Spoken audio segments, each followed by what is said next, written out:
Bonjour à toutes et à tous. Bienvenue dans cette session des éclairages de l'IA co-organisée par MIAI et Minalogic. Je suis Philippe Viexorek, je suis directeur innovation dans Minalogic et je m'occupe plus particulièrement d'intelligence artificielle. Donc, comme vous le savez, cette série de webinaires a pour but de décrypter un peu l'IA. C'est la quatrième année qu'on organise avec MIAI ces webinaires mensuels. Cette année, on est plutôt focalisé sur l'IA générative. Et donc aujourd'hui, on a le plaisir d'accueillir Stéphanie Gauthier de Grenoble École de Management. Et on va parler plutôt de deepfake. Qu'est-ce que c'est, comment ça se détecte, comment on peut utiliser ces choses-là. On est un poil en retard, j'en suis désolé. Je vous invite à poser vos questions dans la partie questions-réponses de Zoom. Et puis, je vais démarrer la session d'introduction. Une fois n'est pas coutume, j'ai un petit temps de parole pour une fois. Voilà. Je pense que vous voyez mon écran. Donc, effectivement, on va parler d'IA générative et deepfake. Le contexte qui nous a réunis avec quelques personnes dont le nom apparaît à droite de la slide, dont Stéphanie, c'est on a assemblé à la demande de la région un think tank justement pour voir les dérives potentielles de l'IA générative et notamment au travers des deepfakes qu'on a traduit en hypertrucage en français. Donc c'est un mot, en fait c'est plus du québécois que du français pour être très honnête. Et on a produit un petit livre blanc. Tout ce dont on va parler aujourd'hui et beaucoup plus, vous le retrouvez dans le livre blanc. Je vous invite à le lire parce que ça pose des questions, donc c'est assez intéressant. La première chose, j'ai pris trois, quatre exemples de deepfake. Alors, je les ai un peu thématisés. Il y a beaucoup de deepfakes qui servent à escroquer. Il y en a un qui est assez célèbre. J'arrive pas à trouver le nom de la boîte à qui c'est arrivé, mais en gros, il y a un contrôleur financier, un analyste financier qui s'est retrouvé dans un call avec son comité de direction. Il y avait son patron, il y avait le patron de son patron, le directeur financier, le directeur monde, etc. C'était une visioconférence qui avait l'air complètement réelle où bah, ils ont traité certaines affaires et ils lui ont enjoint de verser, de faire un ensemble de versements à hauteur de 26 millions, donc en 4-5 versements. Et la personne en question s'est exécutée et il s'est avéré qu'il était le seul humain présent dans la conférence. Donc c'était juste une escroquerie. Donc effectivement, la boîte s'est fait escroquer de 26 millions. Ça nous apprend juste que, ben, effectivement, il aurait peut-être dû vérifier l'ordre qu'on lui donnait avant de s'exécuter. Ça nous apprend aussi que, effectivement, les deepfakes sont assez réels, suffisamment réels en tout cas pour tromper quelqu'un qui connaissait quand même tous ces gens. Celui-ci, alors je pense que vous n'aurez pas le son, mais j'ai mis les sous-titres. Alors, on va passer la pub évidemment. Celui-ci, je l'appelle politique ou il pourrait être humoriste. Alors, désolé, je vais mettre les sous-titres. Donc, comme vous le voyez, c'est Obama qui parle, hein. On va remettre le début parce que c'est l'intro et ça paraît complètement vrai, hein. Vous voyez son expression, ça a l'air d'être lui. Vous entendez pas sa voix, mais c'est bien sa voix. Et ce qu'il nous dit, c'est ben, on est dans une ère où je peux dire plein de choses et je peux dire des énormités comme Killmonger avait raison ou Ben Carson est un peu insultant à propos de personnes, notamment Trump. Je vous traduirai pas le complete deep shit, mais vous avez compris l'idée. Et juste après, la vidéo, vous allez voir en réel ce qui se passe derrière. C'est que c'est la personne Jordan Peele, hein, c'est même pas forcément un chercheur, ou etc. Il maîtrise juste la technologie et c'est juste lui qui parle. Et vous voyez que ses lèvres sont synchronisées avec celles d'Obama et sa voix est transformée en celle d'Obama. Voilà, c'est ce qu'on arrive à faire aujourd'hui relativement simplement, y compris pour des gens qui ne sont pas très familiers avec l'IA. Il y a tout un tas d'autres deepfakes que je vais les catégoriser de productifs. Donc là, c'est tout un ensemble d'influenceurs qui sont tous fake. Alors certains, les petits lapins, alors je ne sais plus comment ils s'appellent, mais on voit que c'est évidemment pas des humains. Les autres, c'est moins évident. C'est tous des gens qui totalisent quelques millions de followers Le monsieur là, c'est un publiciste qui a décidé de créer son double numérique, alors qu'il l'arrange un petit peu, hein. Il est un peu plus vieux et un peu moins, on va dire, dandy que ça dans la vraie vie. Néanmoins, il a réussi à s'inclure dans l'univers du mode, de la mode, pardon, notamment au Fashion Week, où il n'a jamais été. Et il était présent sur toutes les vidéos officielles, à tel point que la presse spécialisée s'est dit, mais quel est ce nouvel influenceur que personne connaît et qui est présent partout? Et en vrai, il n'existe pas, il n'a jamais été présent. Et voilà. Et pourquoi je les qualifie de productifs? Parce que notamment dans le marketing ou dans le monde de l'influence, tous les influenceurs ou influenceuses sont assez capricieux, n'ont jamais les bonnes mensurations, n'ont jamais la bonne couleur de cheveux, n'ont jamais, etc. Et un deepfake, dans cette utilisation-là, vous avez juste le produit parfait pour faire la promotion dont vous avez besoin. Et en plus, vous n'avez pas les caprices d'hôtel, de il fait trop chaud, il fait trop froid, je bois pas de jus d'orange, je veux du jus d'ananas, etc., etc. Donc voilà. Et ce qui est intéressant, c'est qu'il y a certains deepfakes, certains de ces avatars faux se déclarent, hein, donc incognito influenceur, là, le monsieur se déclare en disant, bah, moi j'ai voulu investiguer ce que ça voulait dire. Il y en a d'autres, c'est pas forcément des gens déclarés. Alors, tôt ou tard, ça se voit, parce qu'il y a quand même des aberrations sur ces images, mais voilà. Je ne vais pas rentrer dans le détail, mais il y a pléthore d'idées. J'en ai mis quelques-uns là. Peut-être certains d'entre vous les connaissent et les connaissent mieux que moi. Moi, il y a quelque chose qui m'a frappé, c'est que pour modifier la voix de quelqu'un, il suffit de 6 secondes, pardon, dupliquer la voix de quelqu'un, il suffit de 6 secondes d'un échantillon de 6 secondes de sa parole pour lui faire dire ce qu'on veut avec les intonations qu'on souhaite. Donc ça veut dire que quelque part, vous arrivez à capturer la voix de Macron pendant 5 secondes, 6 secondes, bah, vous pouvez lui faire raconter n'importe quoi derrière. Et donc, c'est assez incroyable. Il y a eu évidemment plein d'escroqueries avec une dame, enfin la fille d'une dame qui l'appelait, elle était partie en week-end de ski avec son père et elle l'appelait complètement paniquée, faut verser tout le contenu du compte en banque parce que je me suis fait kidnapper avec papa et voilà. Bon, la dame s'est pas exécutée, mais ça l'a quand même un peu traumatisée. Et la fille et son père étaient juste au ski et n'étaient pas couverts par le réseau. Et donc, ça semblait réaliste qu'elle se soit fait enlever. Voilà. Malheureusement, il y a relativement peu de solutions pour identifier des deepfakes à l'heure actuelle. Un peu avant l'été, il y a OpenAI qui a sorti un deepfake detector qui est plutôt efficace pour détecter les faux. Aujourd'hui, je crois que c'est pas encore réalisé. Enfin, c'est pas encore diffusé. Il y a pas forcément de business model derrière. Ils songent à l'intégrer à une initiative qui s'appelle C2PA, qui est une coalition d'acteurs dont vous voyez le nom là. L'idée de C2PA, c'est que les fabricants d'appareils de capture, notamment vidéo, donc d'appareils photo, de caméra, marquent la vidéo qu'ils ont capturée et que tous les outils de transformation de ces contenus marquent également ce qu'ils ont fait sur le contenu. Donc un Photoshop qui va changer de la couleur ou qui va recadrer ou qui va intégrer un autre visage, etc. Et donc ça permettrait de tracer tous les changements qui ont lieu sur le contenu et donc du coup d'en certifier la provenance ou la véracité. Donc pour l'instant, hein, c'est un consortium qui a publié une norme. À ma connaissance, il n'y a pas encore de produits qui sont sur le marché sur ces choses-là. Donc ça veut dire qu'il y a un vrai enjeu d'apprendre à appréhender ces contenus qui peuvent effectivement nous manipuler. Et c'est le sujet que va développer Stéphanie, à qui je vais passer la parole tout de suite.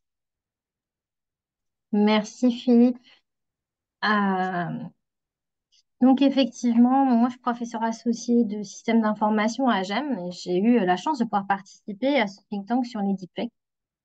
Et aujourd'hui, en fait, ce qu'on voulait vous présenter, on s'est dit qu'avec Philippe, on avait commencé quand même à vous présenter ce rapport différents endroits. Donc on a voulu prendre une approche un peu différente.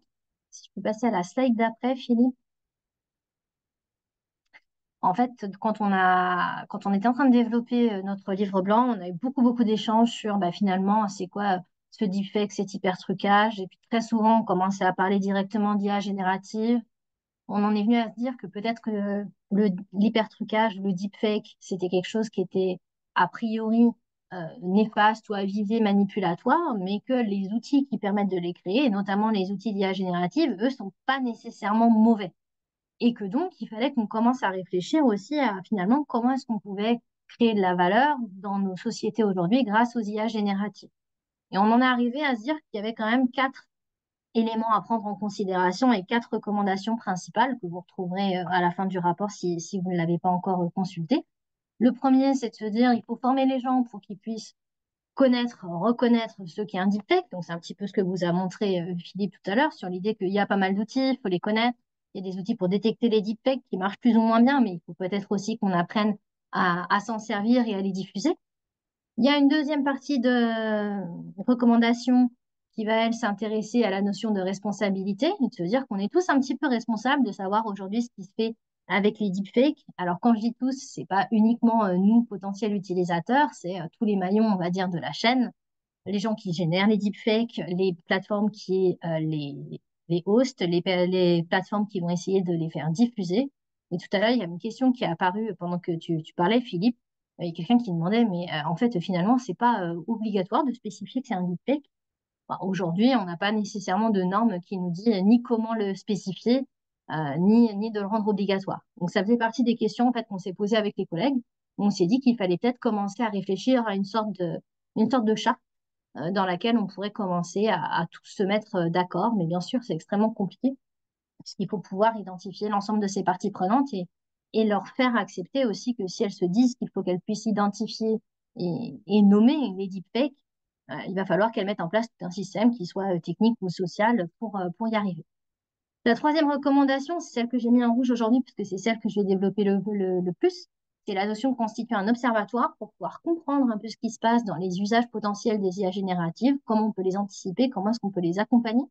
Donc là, vous allez voir, on était vraiment dans une notion de réflexion sur qu'est-ce qu'on peut faire pour nos parties prenantes régionales autour de nous, peut-être aussi à une échelle plus nationale, mais essayer de comprendre d'où est-ce qu'on va créer la valeur.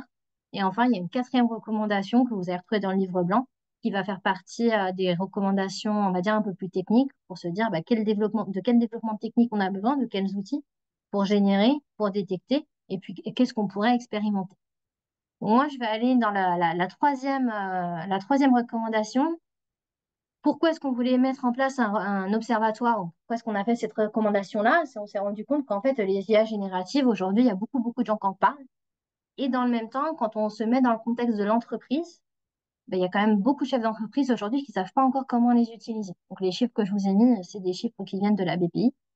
La BPI, au printemps, a sorti une première étude sur les dirigeants de TPE et de PME en France et s'est rendu compte que 72% d'entre eux n'utilisaient pas encore d'IA générative. Et ceux qui n'utilisent pas d'IA générative dans le cadre de leur entreprise, euh, pour 71% d'entre eux, c'est parce qu'en fait, ils n'en trouvent pas l'usage. Ce n'est pas nécessairement qu'il n'y a pas d'usage dans leur entreprise, c'est simplement qu'ils ne connaissent pas les outils, ils ont un manque d'expertise, donc en fait, ils ne savent pas quoi en faire. Ce qui fait que finalement, ceux qui vont utiliser l'IA générative vont s'en servir pour des cas d'usage qui sont somme toute assez réduits. Donc, on vous l'a mis, hein, c'est 56% qui vont dire finalement, donc parmi les 15% qui utilisent, 56% vont dire on fait de la recherche, de l'analyse de données. On ne sait pas encore avec quel niveau de qualité, on va dire, ils arrivent à la faire. Et 54% de ces 15% nous disent bah, finalement, c'est pour générer des contenus écrits. Et je pense que là, on peut tous se retrouver un petit peu dans cette situation. On a tous vu des moments où on générait des emails, des synthèses de réunions, ce genre de choses avec de l'IA générative. C'est pas les cas d'usage, euh, enfin, je sais pas les seuls cas d'usage auxquels on pourrait penser. Donc nous, déjà, on se dit, bah, en fait, en tant qu'observatoire, bon, même si c'est des petits cas d'usage, peut-être que ça peut être intéressant de voir comment on s'y prend. Quand on parle de contenu écrit, de quel contenu écrit, pour quel type d'entreprise, est-ce qu'il y a des données personnelles dans ces contenus écrits en fait ou pas? Enfin, il peut se passer tout plein de choses autour de ça. Et puis pourquoi tout à coup est-ce qu'on allait décider que l'IA générative allait pouvoir écrire l'email à notre place? Ça nous a posé tout un tas de questions. Puis on s'est rendu compte aussi dans le même temps que bon, malgré voilà, ces utilisations réduites, il fallait aussi trouver un système pour accompagner justement la génération de nouveaux cas d'usage, pour pouvoir aider les entreprises à penser à quel processus elles allaient pouvoir optimiser, peut-être à quelles tâches elles allaient pouvoir déléguer, et puis peut-être penser à des nouveaux services qu'elles allaient pouvoir délivrer grâce notamment aux IA génératives. Je vous ai mis quelques exemples. Ça peut être l'idée d'utiliser l'IA générative pour pouvoir se générer un support multilingue, pour pouvoir générer un support 24 heures sur 24, 7 jours sur 7, notamment on va dire, grâce à des chatbots à base d'IA générative et ainsi de suite. Mais les entreprises, même quand elles ont envie en fait d'aller faire ce genre de choses, générer des cas d'usage sur la base d'une technologie hyper émergente et où finalement aucun d'entre nous n'en est vraiment spécialiste, c'est compliqué. Donc on a des exemples, on a les exemples du type IBM. IBM vous disent ah c'est super, on fait un hackathon, une semaine, 153 000 personnes, 28 000 équipes. Bon, je pense pas qu'on ait tous des entreprises qui nous permettent de faire des hackathons, on va dire, de cette taille.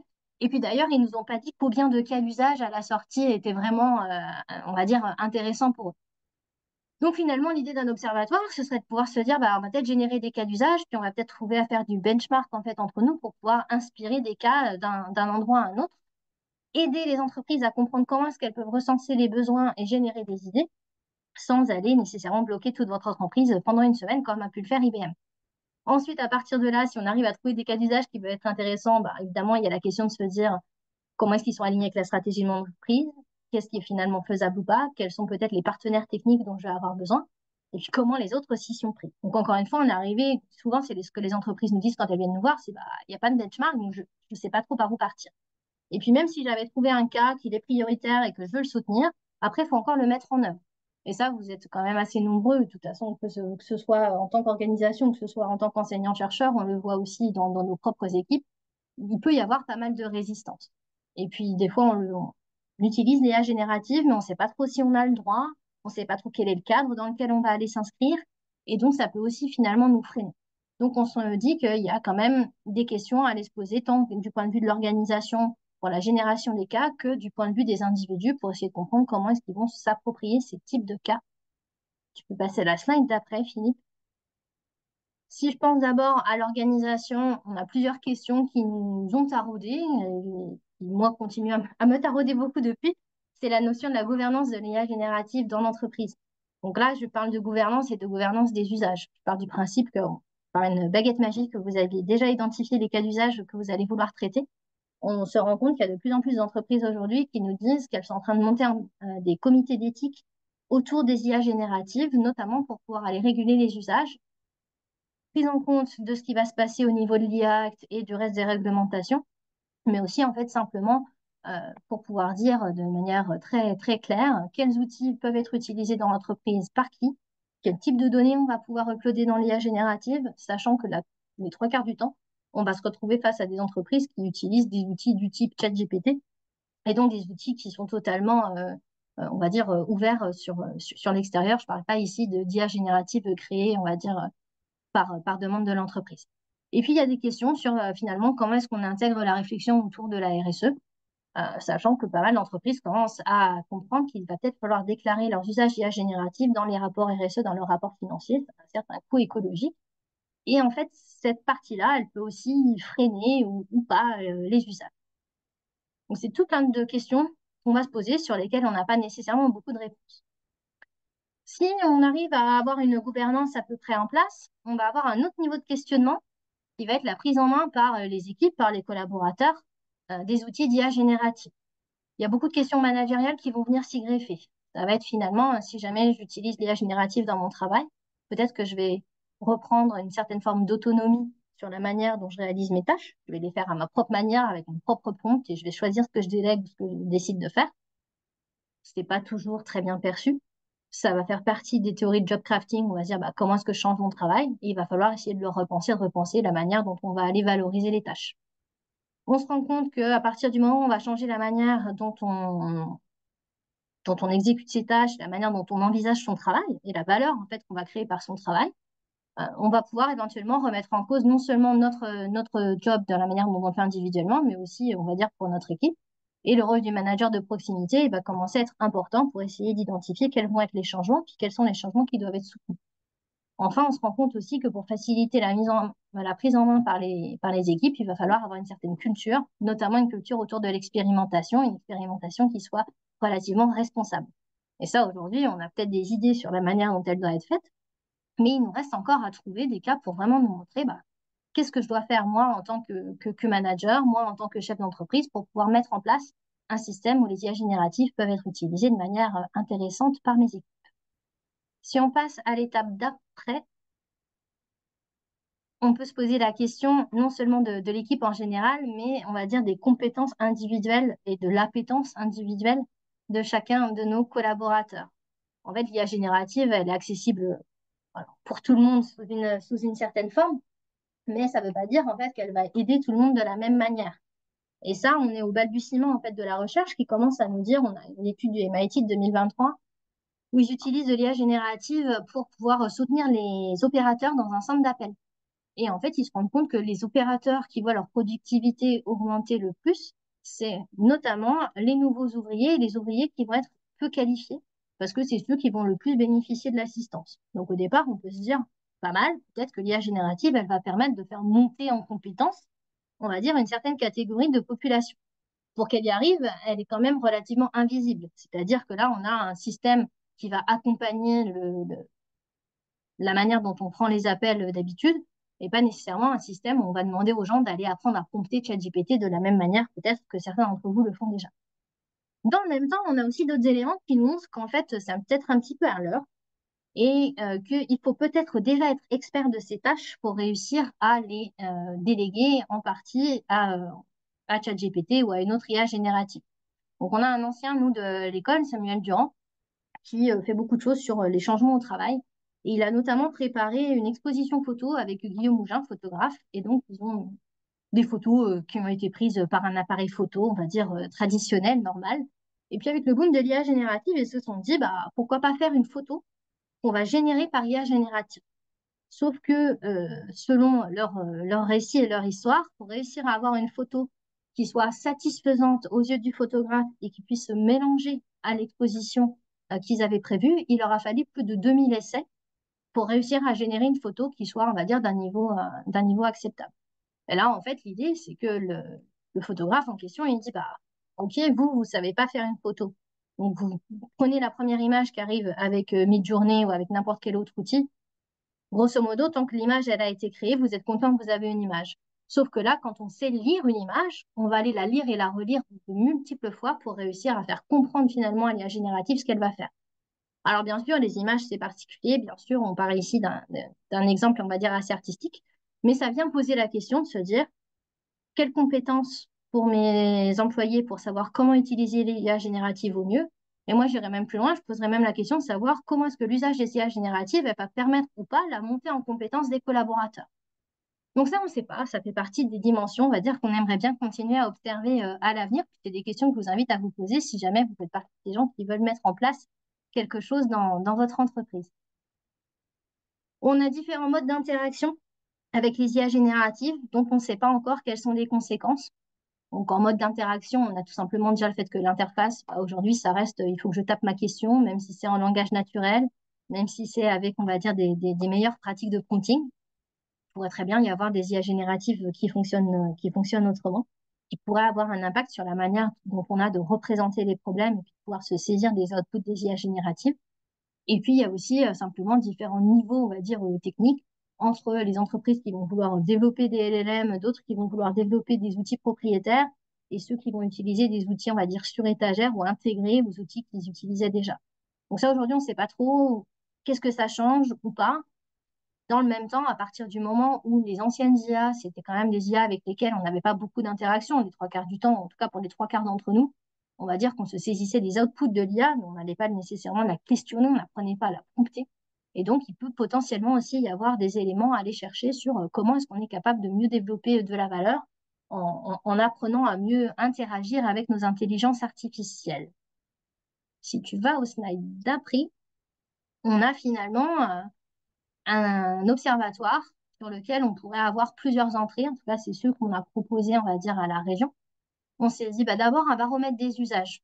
Un baromètre des usages quantitatifs que nous, on va lancer aux alentours du 15 octobre, avec pour idée de se dire, bah, aujourd'hui, qu'est-ce qu'on comprend des IA génératives, comment on les utilise, dans quel cas, qu'est-ce qui peut faire qu'on ne les utilise pas, et quelles sont, on va dire, les formes d'investissement qu'on a prévues, alors que ce soit un investissement, on va dire, individuel, à vouloir apprendre à monter en compétences ou non. Il va de pair avec une forme d'exploration de l'ensemble des attitudes qu'on peut avoir vis-à-vis de l'IA générative, et notamment, on va dire, à la création de cas dédiés qui peuvent se passer dans différentes organisations. Et là, les questions, elles peuvent toucher autant le point de vue organisationnel, le point de vue de l'équipe, le point de vue RH ou le point de vue individuel. En fait, la pléthore de questions que je vous ai posées tout à l'heure, ça fait partie des questions qu'on aura vocation à vouloir traiter. La deuxième partie de notre observatoire, tel qu'il avait été proposé dans le livre blanc, c'était l'idée d'avoir un élément d'expérimentation et d'innovation. Finalement, aujourd'hui, même s'il y a des cas d'usage qui sont développés en entreprise, ils n'ont peut-être pas été testés avant implémentation et puis on n'a pas toujours de mesures pour savoir à quel point ça nous permet de gagner en efficacité, en bien-être au travail ou quelle que soit la mesure que vous voulez avoir finalement. Et donc, l'idée, ce serait aussi de pouvoir se dire, bah, on va aller mesurer les usages et mesurer ce que ça va venir changer dans la manière dont on va vivre et faire notre travail. Et puis, le troisième élément, je vous ai mis à plusieurs reprises dans les slides que bah, parfois, il n'y avait pas de benchmark. Puis on ne sait pas trop ce qui se passe chez les autres. Donc, l'observatoire, il aurait aussi vocation à rendre visible et à partager ce qui se passe de manière à créer des communautés de pratique. Donc, on est vraiment sur un élément qui reste assez ouvert, dont l'objectif, ce serait de venir observer, d'accompagner pour faciliter les usages avec ces différents, on va dire, échelles d'analyse que j'ai pu vous présenter brièvement tout à l'heure. Pour faire un observatoire, bah forcément, on a besoin un peu de tout le monde. Alors, je ne sais pas exactement qui est dans l'assistance aujourd'hui, mais c'est des questions qui sont hyper transdisciplinaires, même si, bon, bien sûr, pour nous, il y a un cœur en système d'information, mais il me semble, mardi, quand on était à la journée du MIA, j'ai aussi pu discuter avec des collègues qui étaient, par exemple, ergonomes, pour qui ça pose aussi tout un tas de questions. Donc, si jamais l'idée d'un observatoire sur les usages et l'appropriation de l'IA générative, c'est quelque chose qui vous parle côté recherche, il ne faut surtout pas hésiter à me contacter. Et puis, si vous faites partie de cet écosystème, on va dire, plus organisationnel, industriel, qui cherche à comprendre comment est-ce que vous pouvez mettre en place des cas d'usage, ou alors vous savez déjà que vous avez des équipes, soit qui y vont à fond ou qui sont hyper résistantes, il ne faut pas hésiter, en fait. Moi, ce dont on a besoin pour qu'on puisse vraiment lancer l'observatoire, c'est votre participation dans le baromètre, la possibilité d'ouvrir des cas d'usage chez vous, que ce soit pour les individus, pour votre organisation. Simplement, en fait, nous faire remonter vos questions, parce que des questions, il y en a beaucoup, mais si on arrive à comprendre quelles sont les questions qui sont les plus intéressantes pour une majorité d'entre vous, bah, ça nous permet aussi de faire une recherche qui a plus d'impact. Et puis enfin, mesurer, on va dire, l'impact de la production de l'IAG dans votre entreprise. À la fin, ce qu'on espère restituer à la communauté, ça peut être des roadmaps avec une sorte de trajectoire d'appropriation. Ça peut être des modules de formation. Ça peut être simplement des outils pour vous permettre de cartographier les facteurs d'adoption et puis les facteurs de frein et des cas d'usage que vous allez éventuellement vouloir partager les uns avec les autres. Donc voilà, l'idée, c'était vraiment de revenir là-dessus et de vous présenter un peu ce que nous, on voulait dire quand on parlait d'observatoire et vous inviter en fait à venir créer l'observatoire avec nous. Merci beaucoup, Stéphanie. Je vais rajouter deux éclairages qui me semblent importants à ton discours. Je pense, pour faire une comparaison un peu osée, on est un peu comme des hommes préhistoriques qui viennent de découvrir le feu avec l'IA générative, hein. On sent bien que c'est un super outil, on ne sait pas l'utiliser, on voit que ça a un impact environnemental qui est juste démesuré, mais j'imagine que les premiers hommes qui ont découvert le feu, ben, peut-être qu'ils ont mis le feu involontairement à leur grotte et ils ont brûlé des trucs qu'il ne fallait pas, donc on en est vraiment là. Hier, j'étais chez Michelin. Et j'ai eu la chance d'échanger avec un membre du CODIR qui s'occupe de formation interne pour Michelin, donc pour tous les employés, hein, aussi bien du gars qui est sur sa chaîne de prod que pour le CODIR. Et on parlait d'intelligence artificielle et notamment d'IA générative. Et il disait que tous les ans, le comité de direction de Michelin se réunit une semaine pour ne faire d'autre chose que de se former à quelque chose, pratique managériale ou de la techno, etc. Mm. Et là, ça fait 2, 3 ans qu'ils réfléchissent à l'IA.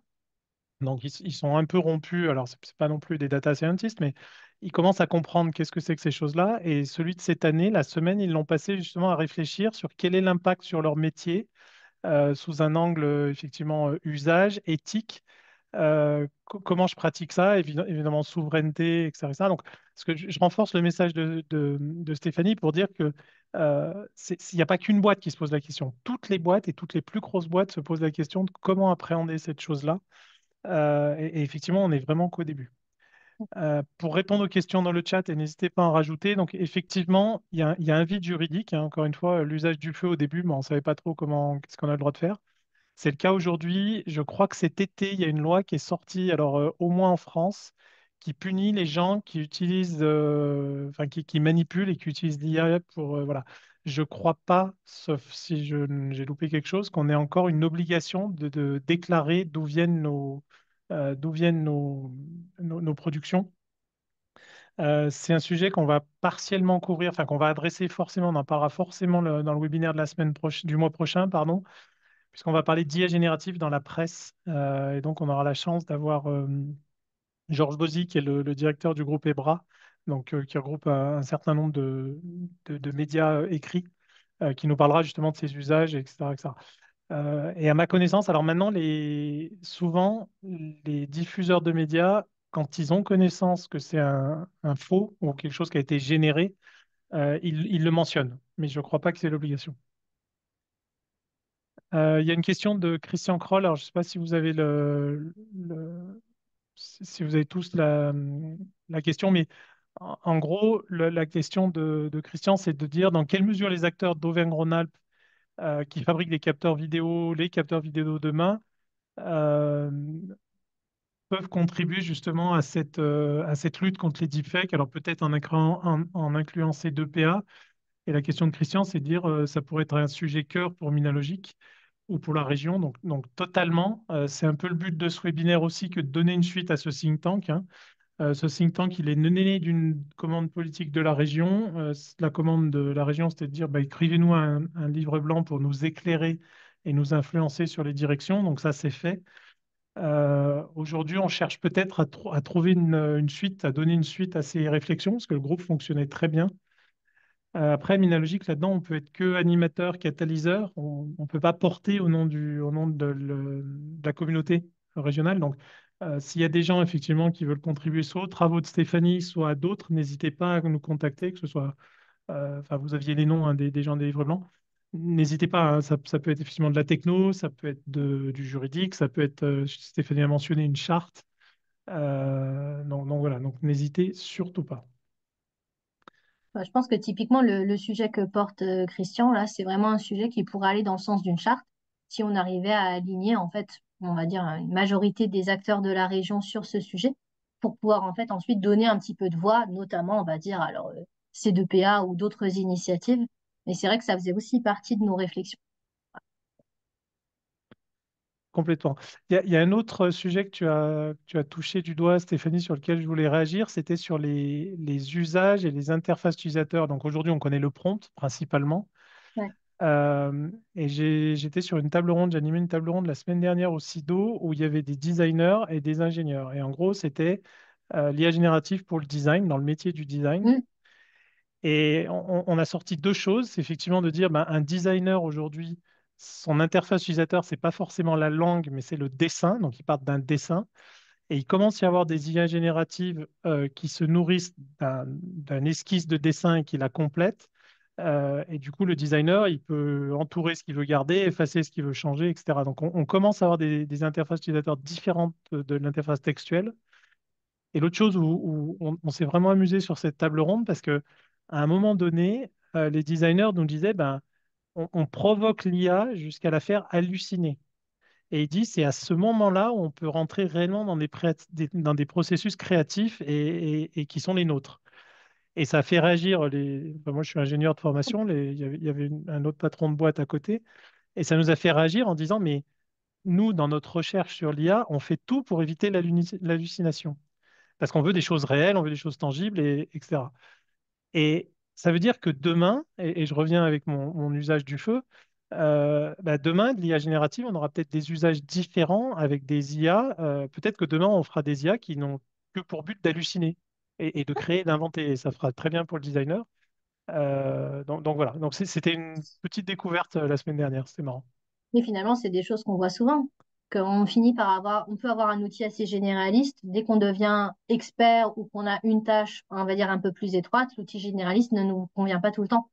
Et donc, on risque aussi de retomber dans certaines trajectoires, certains patterns qu'on a déjà vus avant. Et on discutait de ça aussi à la journée du MIA et mardi avec d'autres chercheurs de la région, où finalement, il y a aussi besoin de se poser la question de en quoi l'IA générative aujourd'hui, elle va être différente des autres disruptions qu'on a pu connaître jusqu'à maintenant. Et moi, je pense que voilà, ce côté étroit et généraliste, ça revient un petit peu à ça. Ça peut venir avec d'autres modes d'interaction, mais ça, on va y arriver, quoi. on va arriver à se Exactement. poser ce genre de questions. Il y a plusieurs Et je- personnes qui demandent où est-ce qu'on peut trouver le livre blanc et Oui, le donc livre rouge. effectivement, donc il est disponible sur le site de Minalogique, donc il suffit de vous inscrire parce que donc il est gratuit évidemment. Par contre, on a demandé à ce que les gens s'inscrivent parce que j'aimerais bien qu'on puisse avoir une base, une communauté vers laquelle éventuellement vous recevrez un ou deux messages de ma part en disant, tiens, on est en train de lancer ça dans l'IA ou dans les deepfakes ou etc. Ça vous tiendra un peu informé de ce qu'on fait pour éventuellement donner une vie. Donc il est complètement gratuit, il est téléchargeable. Ce qu'on fera, c'est qu'on diffusera on écrira à tous les gens qui étaient inscrits en redonnant le lien. Et puis on le mettra peut-être en commentaire sur la chaîne YouTube de Miaille et de Minalogic où vous retrouverez le replay de cette section-là. L'innovation commence parfois avec une forme d'hallucination. C'est ce qu'on nous met dans les questions-réponses. Je pense que du coup, c'est ce que tu as entendu, toi, Philippe. Ouais, alors l'innovation, je ne sais pas si l'innovation commence comme ça. En tout cas, les designers ont besoin de ça. Et effectivement, comme j'animais cette table ronde, je les ai un peu provoqués en introduisant la table ronde en disant, bon, bah, vos métiers, ils sont pliés. Enfin, on écrit trois trucs et ça nous sort un design. Donc c'est bon, vous êtes tous au chômage. Et de manière marrante, ils m'ont répondu, bah, toi, tu es un codeur. Aujourd'hui, une IA générative, elle peut coder quelque chose. Donc, tu es au chômage aussi. Et ma réponse, ça a été de leur dire, bah non, non, oui, je suis au chômage pour du code bête et simple. Par contre, dès qu'on veut faire des trucs sérieux, bah non, il y a besoin encore d'un codeur. Et ils m'ont dit, bah nous, c'est exactement la même chose. Et effectivement, l'enjeu derrière l'utilisation de l'IA générative, c'est de se surspécialiser, de se différencier par rapport à ce que le tout venant, la production tout venant que l'IA générative pourra faire. Et ça, par contre, c'est un enjeu pour la préservation de nos métiers. Il y a un élément qu'on n'a pas mentionné, c'est aussi l'élément de la temporalité. L'idée, en fait, de dire qu'on voulait un observatoire, c'était aussi de dire, OK, aujourd'hui, on ne sait pas trop d'où est-ce qu'on en sort, mais va falloir pouvoir avoir une vision sur plusieurs années pour comprendre comment est-ce qu'on arrive, en fait, au résultat où on va arriver. Et typiquement, quand tu dis, on m'a dit, bah, tu peux coder avec de l'IA générative, tu n'as plus de travail. Dans le même temps, il y a aussi des gens qui commencent à dire, bah, si on utilise trop d'IA générative quand on fait générer notre code, on a des codes qui sont quand même de moins bonne qualité. Et donc, il y a un moment où, à force de travailler son code, on se rend compte qu'on a des problèmes. Donc, c'est aussi en fait ce genre d'éléments sur lequel il va falloir qu'on arrive à se questionner pour pouvoir avoir des usages, alors à la fois responsables, hein, tu as utilisé le mot éthique, puis en même temps des usages efficaces et efficients dans la manière dont on fait notre travail. Exactement. Et effectivement, sur le code, hein, la génération de code, donc ça peut faire gagner beaucoup de temps. Il y a la plupart des logiciels open source qui ont banni l'utilisation de l'IA générative pour leur contribution, parce qu'en fait, effectivement, on maîtrise moins ou on travaille moins. Et le paradoxe de surutiliser l'IA générative, en fait, on a besoin d'être expert pour utiliser l'IA générative, parce que comme elle peut halluciner ou se tromper, eh ben, on a besoin d'être capable de la challenger. Et plus on va l'utiliser, moins on sera expert. Et enfin, je sais que c'est un sujet cher à Stéphanie aussi, mais effectivement, c'est un des paradoxes où il faut qu'on relâche du contrôle tout en ayant les capacités de surcontrôler. Donc voilà. Il y a une question Euh, sur l'IA générative, notamment en éducation et les structures chargées de l'aspect éthique. Alors, je sais qu'il y a eu un truc de l'UNESCO au printemps qui commençait à dire l'IA dans l'éducation, piste de réflexion. Mais alors après, c'est pas une structure, on va dire, qui est en train de créer des normes, en tout cas pas que je sache. Et je crois qu'en France, dans les ministères, on en est un peu au même endroit, mais je te laisse me corriger si je me trompe. non, non, totalement. Enfin, je suis vraiment pas expert de cette chose-là. Donc, mois prochain, on aura une session sur l'IA générative dans la presse. Et la dernière session de l'année, qui sera probablement en novembre, sera justement sur ces sujets de l'IA générative dans l'éducation et dans la formation. Qu'est-ce que ça peut apporter? Où sont les dangers? Donc, je pense qu'on couvrira ça on devrait avoir deux ou trois intervenants sur le sujet, dont certains ont contribué aussi Mm. au livre blanc sur ces sujets-là. Donc, enfin, je ne sais pas répondre à la question aujourd'hui. Après, je pense que ça fait aussi partie des questionnements où, dans le paysage grenoblois, on commence tous à avoir des réponses. Nous, à GEM, on a constitué notre propre charte. Je pense qu'on n'est pas les seuls. Et qui ont commencé à se dire, bah, finalement, qu'est-ce qu'on va autoriser, pas autoriser. Et puis aussi, j'insiste, c'est une partie des recommandations du livre blanc. C'est sur la partie comment former aussi aux usages sur les IA génératives. soit des usages, on va dire, constructifs pour les futures générations et générations de nos étudiants. Sur l'aspect formation, je vous invite à regarder un outil que Google vient de réaliser il y a un mois ou deux qui s'appelle Notebook LM. Donc Notebook LM, vous pouvez le nourrir en mettant des références. Donc pour l'instant, il est en bêta, donc c'est maxi 50 références. Une référence, ça peut être une page web, une page Wikipédia, un article, etc. Ça peut être du texte, ça peut être du son, ça peut être de la vidéo, ça peut être à peu près n'importe quoi. Euh, L'IA qui est derrière, c'est celle de Google, donc c'est Gemini. Elle arrive à faire la synthèse de ça. Elle arrive à vous faire des fiches de lecture synthétiques, donc c'est plutôt sympa. Ça vous fait également des fiches de révision si vous voulez réviser votre sujet. Et si vous êtes enseignant, ça peut vous faire des quiz, ou enseignant ou apprenant d'ailleurs, ça peut vous générer des quiz pour vérifier que vous avez bien intégré tous les concepts des références que vous avez données. Donc c'est un super outil, modulo le fait que les références avec lesquelles vous la nourrissez sont correctes. Parce que si vous le nourrissez d'une référence qui dit Hitler était un gentil petit garçon, bah, effectivement, le cours que vous allez avoir ou l'information que vous allez avoir, c'est peut-être pas la bonne, quoi. Donc, voilà. Mais effectivement, encore une fois, un formidable outil. Et on doit encore apprendre à l'apprivoiser. Et j'aime bien l'approche de Stéphanie sur la notion d'observatoire. Éduquons-nous et commençons à comprendre quels sont les usages, quelles sont les limites, quelles sont les possibilités. Euh, donc voilà. Je vois que quelqu'un a mis le lien sur le livre blanc dans le chat. Donc parfait. Vous l'avez, mais on le remettra également dans les commentaires du replay et puis dans la diffusion. Je ne sais En pas tout si cas, vous avez. si, Vas-y, pardon.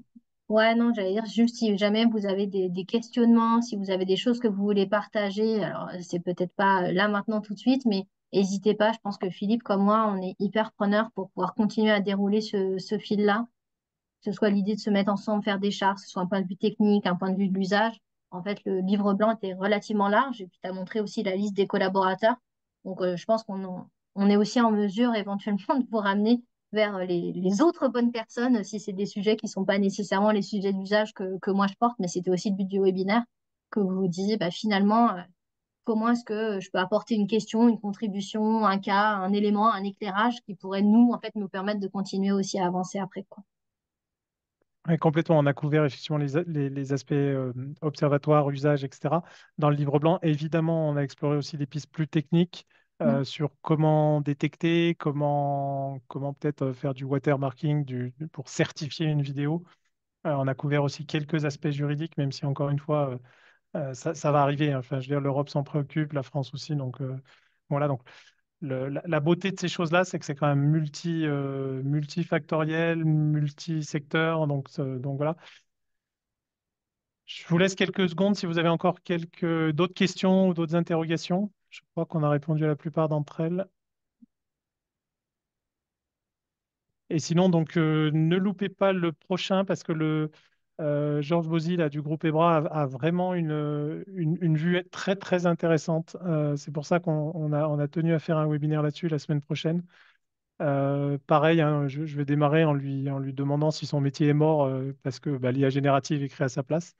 On verra sa réponse et puis je pense que le débat promet d'être assez passionnant. Je ne vois plus d'autres questions. Je vous remercie beaucoup de votre participation. Un grand merci également à Stéphanie pour la clarté de son propos. Et puis n'hésitez surtout pas à la contacter si vous voulez en savoir plus ou contribuer à l'Observatoire. Je ne sais pas si ça va prendre forme sous forme d'une chaire, éventuellement MIAI ou d'un projet européen, ou etc. J'espère. Mais voilà, donc l'appel à candidature est ouvert. Merci beaucoup pour l'invitation et Non, à merci nouveau. à toi et puis bonne journée et bon week-end pluvieux si j'ai bien compris.